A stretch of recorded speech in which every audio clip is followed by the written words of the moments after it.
Militer Ukraina mengerahkan tentaranya untuk menyerbu posisi pasukan Rusia di garis depan. Namun sayangnya, belum sempat beraksi, mereka disebut malah kena getahnya. Rekamannya diunggah di Telegram pada Sabtu, 18 Januari 2025. Dalam keterangan unggahan disebutkan, kendaraan lapis baja Ukraina mendaratkan 6 pasukan angkatan bersenjata dan berusaha menyerbu posisi Rusia. Namun mereka mendadak ditabrak sejumlah drone peledak Rusia hingga menderita kerugian dan meninggalkan operasi penyerangan.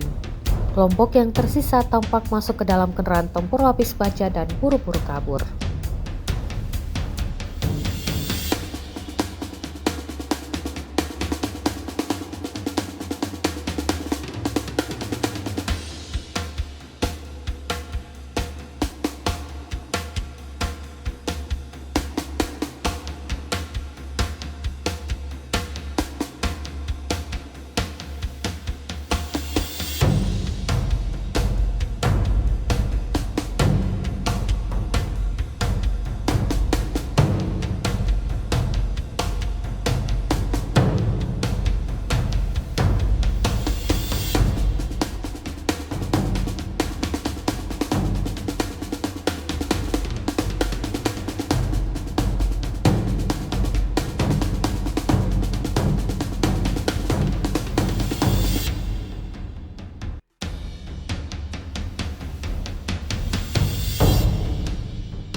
Download Tribun X sekarang, menghadirkan lokal menjadi Indonesia.